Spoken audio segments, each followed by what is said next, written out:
Bon, bonjour, je continue avec des applications sur la loi binomiale. Je ferai une première application directe et puis un exercice sur la loi binomiale. La première application, bien, un exercice direct, on va dire. Un sac contient 150 boules indiscernables au toucher, dont 105 sont grises et les deux autres sont marrons. Et les autres sont marrons. On tire au hasard successivement avec remise 10 boules de ce sac, soit x la variable aléatoire qui donne le nombre de boules grises obtenues. Donnez la loi de x. Là, il faut expliquer que la loi de x est une loi binomiale et il faut déterminer ses paramètres. Pour cela, il faut commencer par construire le preuve de Bernoulli. Le preuve de Bernoulli, c'est le fait de tirer une boule, hein, une boule d'un sac qui contient 150 boules et qui a deux issues, hein, soit succès, soit échec. X, c'est quoi? X, c'est le nombre de boules grises obtenues. C'est-à-dire X censé être le nombre de succès. Donc, le succès, pour moi, c'est tirer une boule grise.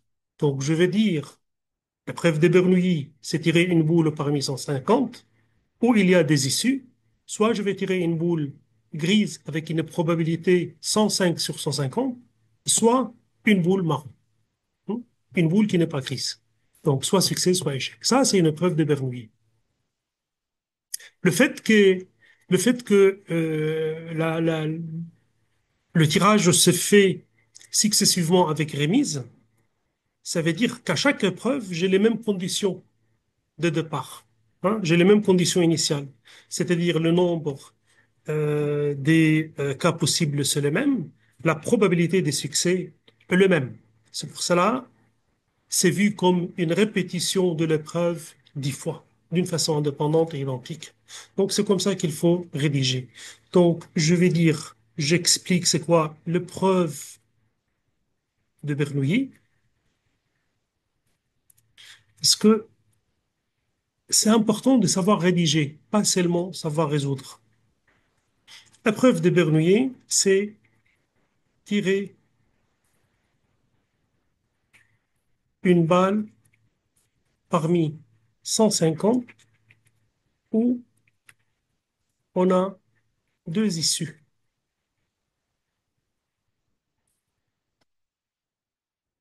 Succès si la boule tirée, hein, succès si la boule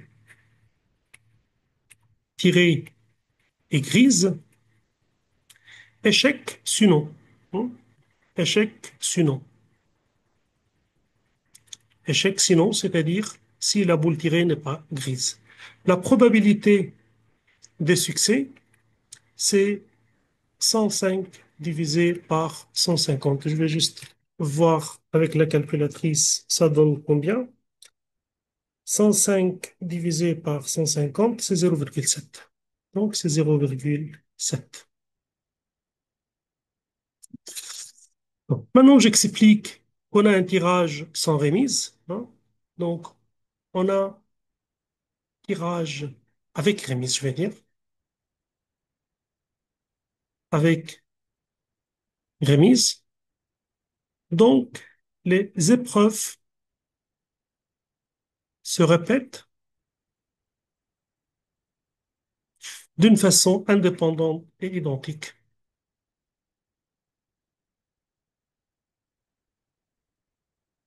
Identique et indépendante.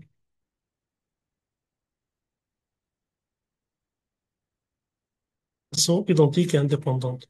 X, c'est le nombre de succès. Alors X suit la loi binomiale 10, 0,7. Donc nombre de tirages 10 et probabilité de succès 0,7. Calculez la probabilité de tirer 6 boules grises.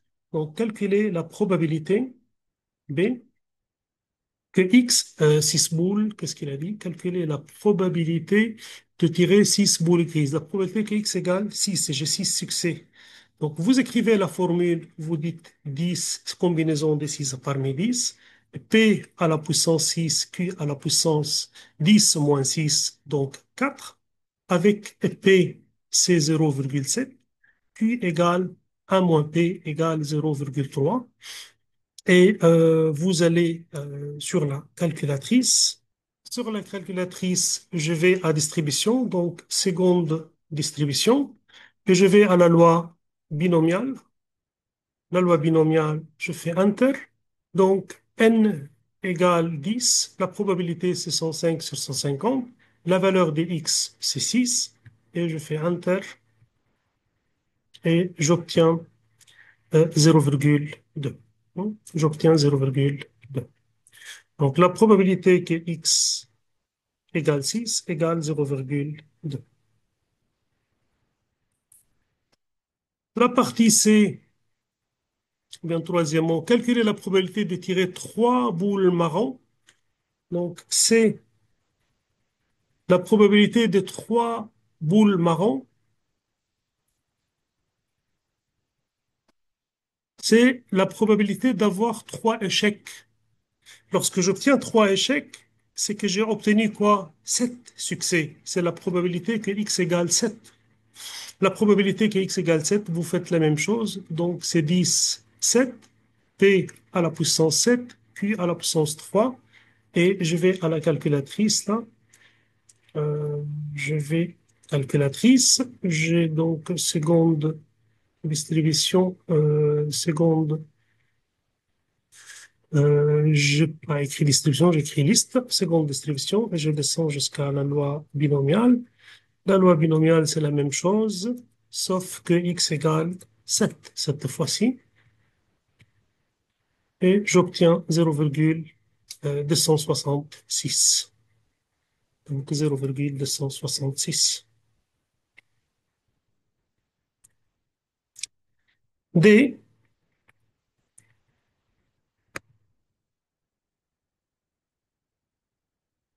bien 4.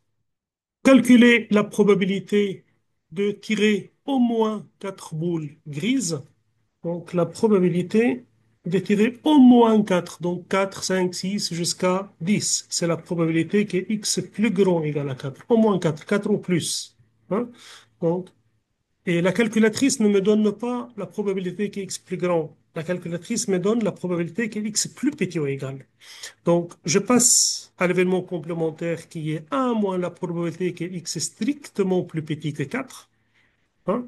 Le contraire d'x plus grand égal à 4, c'est x strictement plus petit que 4. Donc, c'est 1 moins la probabilité que x plus petit ou égal à 3. La calculatrice vous donne ça, plus petit ou égal à 3, plus petit ou égal, hein, pas strictement. Donc, vous allez sur la calculatrice et vous mettez sur binomial répartition, vous mettez les paramètres avec x égale 3. On va voir comment. Donc, je vais à la calculatrice, donc distribution.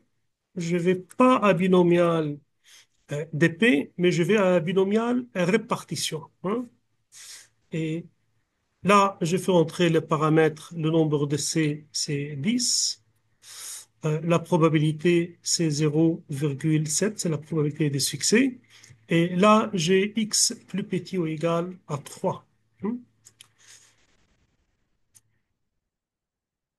Et j'obtiens 0,0105, hein, même 106. Donc 0,0106. Donc c'est un moins 0,0106 et j'obtiens 0,0106 et j'obtiens 0,989. Ça, c'est la probabilité d'avoir plus que 4 succès.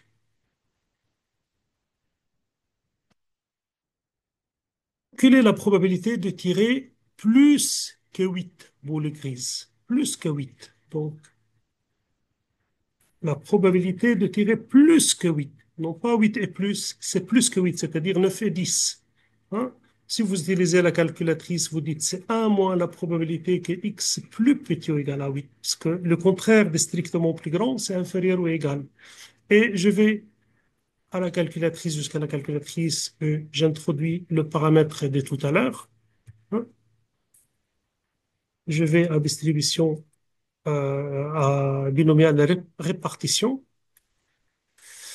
Donc, n égale 10, p égale 0,7. Et on a dit que ceci égale combien? Ceci égale combien? On a dit ceci égale 8. Donc, j'introduis le 8 et j'obtiens 0,85. Donc, 1 moins 0,85, donc égale 0,15. P. Donc, plus que 8. Quelle est la probabilité de tirer au plus 4 boules marron? Au plus 4 boules marron, non pas grises. Hein? La probabilité, la probabilité que X bar, c'est le contraire de X. Si X, c'est le nombre de succès, X bar, c'est le nombre de chèques, c'est-à-dire c'est le nombre de boules marron tirées. Donc là, il dit quelle est la probabilité de tirer au plus, c'est-à-dire de 0 jusqu'à 4. Hein, je ne veux pas plus que 4. Donc la probabilité que X bar inférieur ou égal à 4.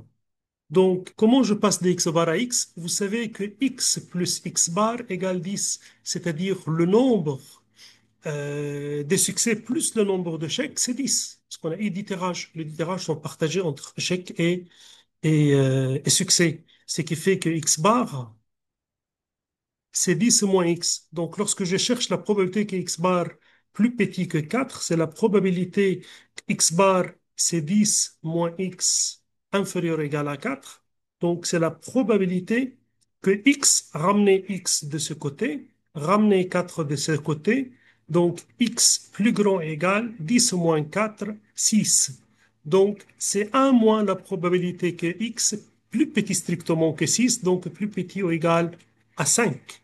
Et là, je vais vers la calculatrice et je fais le même travail de tout à l'heure avec la distribution de répartition, binomiale répartition. Et comme paramètre, ici, je vais mettre quoi? Je vais mettre 5.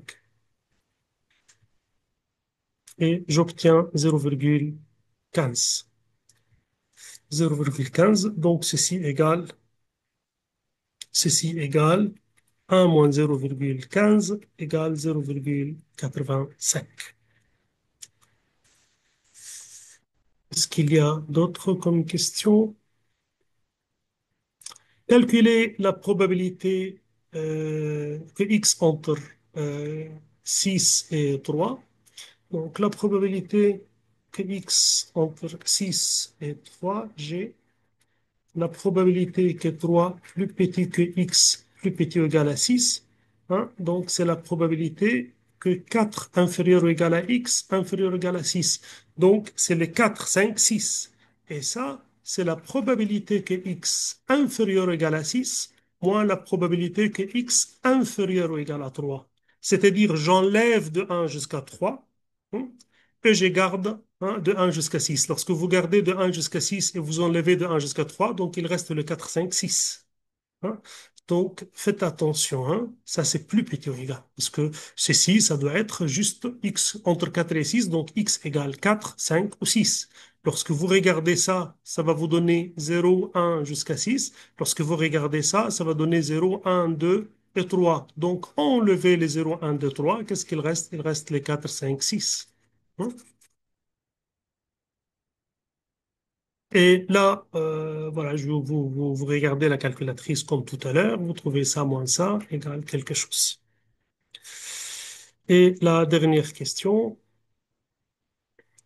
si on répète l'expérience un grand nombre de fois, combien de boules grises obtient-on en moyenne?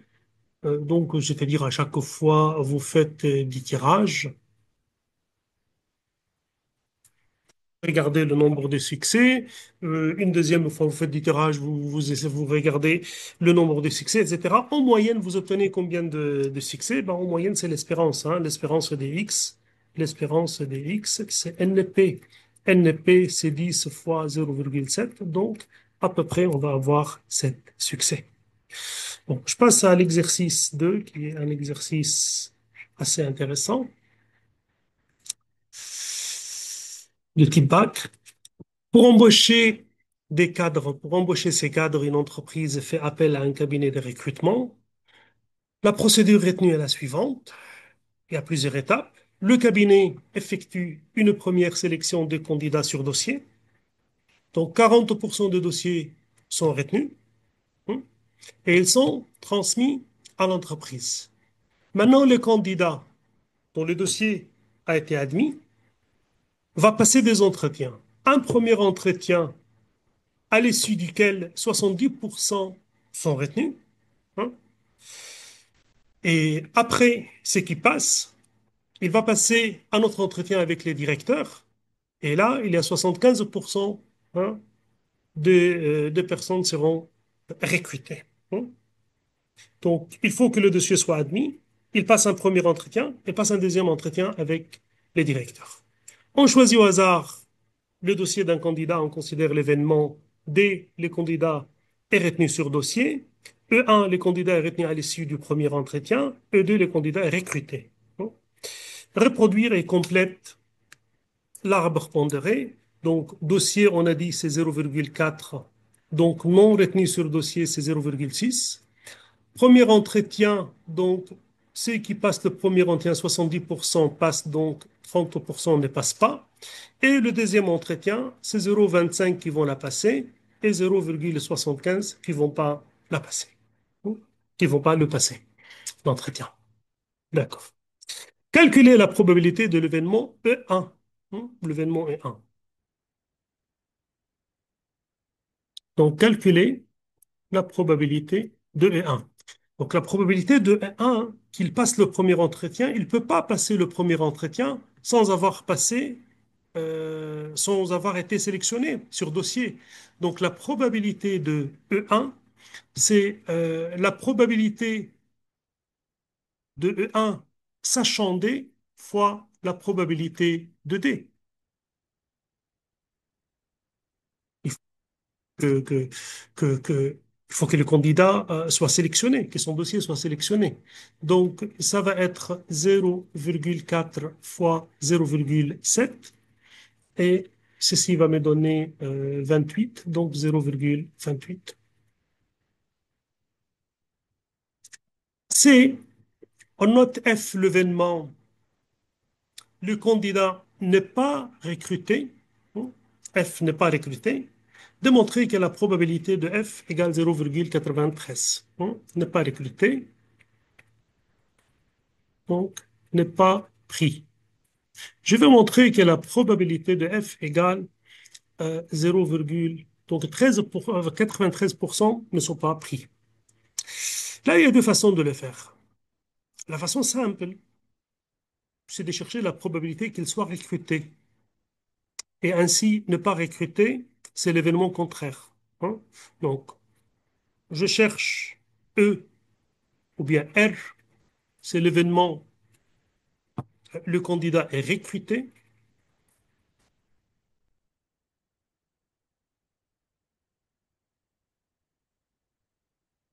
Et là, la probabilité de R, quand est-ce qu'il est recruté? Recruté si son dossier est sélectionné, il passe le premier entretien, il passe le second entretien.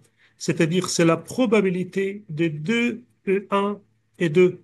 C'est-à-dire, c'est 0,4 fois 0,7 fois 0,25. Donc, 0, ça fait 0,7, il me semble, hein. Ça fait 0,28 multiplié par 0,25, ça fait 0,07. 0,07. Donc, la probabilité de F, c'est 1 moins 0,07, donc ça fait 0,93. Vous pouvez le faire d'une façon plus compliquée que ça, hein. Plus compliquée que ça, parce que vous dites deuxième façon, hein. Deuxième façon, mais c'est une façon.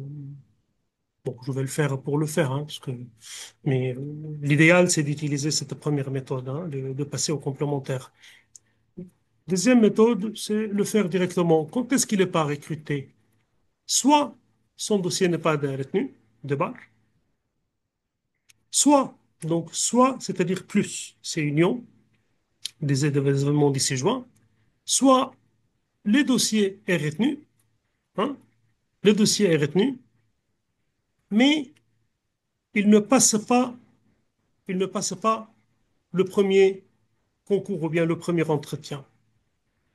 Soit le dossier est retenu et il passe le premier concours, mais il ne passe pas le second. Ce sont les cas où il n'est pas recruté.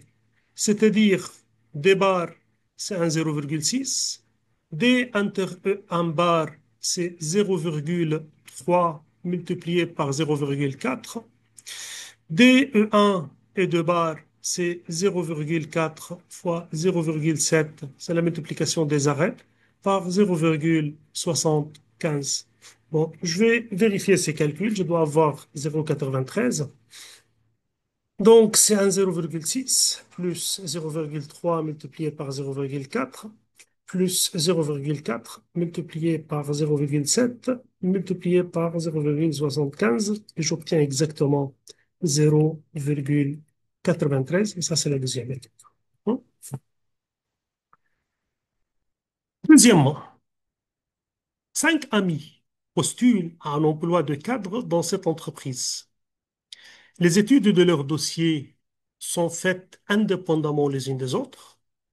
On admet que la probabilité que chacun d'eux soit recruté est égale à 0,07 et on désigne par X la variable aléatoire donnant le nombre de personnes recrutées parmi les 5 candidats. Hein. Donc on peut recruter un, deux jusqu'à 5 candidats.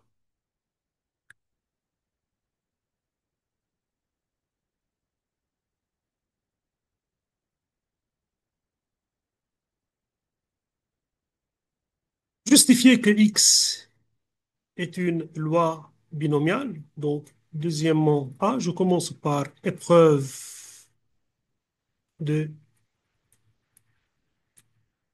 Bernoulli, c'est choisir un cadre. C'est choisir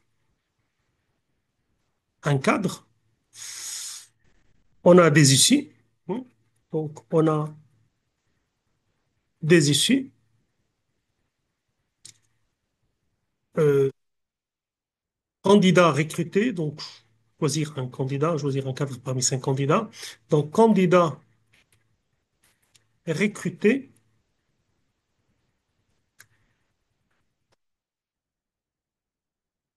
et ça, c'est un succès avec probabilité de S égale 0,07, ou bien candidat, hein, dossier non retenu si vous voulez, le candidat n'est pas recruté, hein, n'est pas recruté, n'a pas été recruté ou n'est pas recruté. Et là, on a un échec et la probabilité de l'échec, c'est 0,93. Le fait que les 5 postulent à cet emploi, que les études de dossiers sont faites indépendamment les unes des autres. Donc, on a 5 dossiers indépendants. Donc, c'est une expérience qui se répète 5 fois. Et la probabilité de succès ne varie pas, c'est toujours 0,07. Et X, c'est le nombre des succès. Donc, X, ça peut être 0, 1, 2 jusqu'à 5. Je peux prendre personne, je peux prendre une personne, je peux prendre les 5. Donc, X suit la loi binomiale 5, 0,07. B, calculer la probabilité que 2 exactement des 5 amis sont recrutés. C'est la probabilité que X égale 2. Donc, j'écris la formule, c'est une combinaison de 5 et 2, c'est P à la puissance 2, Q à la puissance 5 moins 2, 3, avec P, c'est le 0,07, c'est la probabilité de succès, et Q, c'est 1 moins P, c'est le 0,93. Et là, je regarde la calculatrice et j'introduis le paramètre. Quel est le nombre, la partie 3? Ça, on le pose souvent. Troisièmement, quel est le nombre minimal des dossiers? Donc tout à l'heure, on avait pris 5, maintenant on ne sait pas. Donc cette fois-ci, x suit la loi binomiale n 0,07. Quel est le nombre minimal des dossiers qu'on doit traiter pour que la probabilité d'embaucher au moins un candidat, x plus grand ou égal à 1, il faut que cette probabilité soit supérieure ou égale à 0,999. Hein? Donc, quel est le nombre minimal des dossiers n que les cabinets doivent traiter pour que la probabilité d'embaucher au moins un candidat, au moins un ou plus, soit supérieure ou égale. Donc là, vous savez, on passe toujours à plus grand, à plus petit. La probabilité que x plus grand ou égal à 1, c'est 1 moins la probabilité x strictement plus petit que 1, ceci égale 0,199. La probabilité que x plus grand égale à 1, c'est exactement 1 moins la probabilité que x plus petit que 1. X plus petit qu'un, c'est x égale à 0. Donc 1 moins la probabilité que x égale 0. X égale à 0, je n'ai que des chèques. Je n'ai pas de succès. Ce qui fait que la probabilité, je ramène ça de l'autre côté, la probabilité que x égale à 0, donc du coup ça devient plus petit, je ramène ça de l'autre côté, c'est 1 moins 0,999, donc la probabilité que x égale à 0, c'est inférieur ou égal à 0,001. La probabilité que x égale à 0, c'est q à la puissance n. J'ai eu n échecs. X égale à 0, aucun succès. Donc j'ai échec, échec, échec, n fois. C'est ça, x égale à 0. Ou bien vous appliquez la formule n0, p0, q à la puissance n. n0 c'est 1, p0 c'est 1, qn. Donc c'est q à la puissance n. Hein? Donc q à la puissance n inférieur ou égal à 0,001. Pour trouver n, vous faites l'n. Donc n ln q inférieur à ln 0,001, c'est-à-dire n ln 0,93, c'est inférieur ou égal à ln 0,01. Donc, je divise par ce len-là, c'est un len d'un nombre plus petit que 1, donc c'est un nombre négatif. Lorsque je divise ou je multiplie par un nombre négatif, l'inégalité change. Donc, n plus grand égal à ln 0,001 ou bien moins 3. Euh, bon, je regarde sur la calculatrice. À l'indice, hein, donc, len 0,93 et je regarde ça, qu'est-ce que ça donne? C'est moi regarder la calculatrice. Donc, j'ai len de j'ai len 0,001 divisé par len de 0,93 et j'obtiens 95,18. Donc, n doit être plus grand que 95,18. N est en entier. Donc, le nombre minimal doit être n égale 96 dossiers. Donc, il faut traiter 80 dossiers, 86 dossiers pour que la probabilité de recruter au moins un soit très grande. Donc, je me contente de cette partie. Je pense qu'on a bien fait la partie binomiale. Après, les exercices se répètent. Je ferai peut-être une session plus tard, quand je termine la troisième partie, qui est la loi des grands nombres. Parce que ces derniers temps, on a vu qu'il y a pas mal d'exercices sur la loi des grands nombres.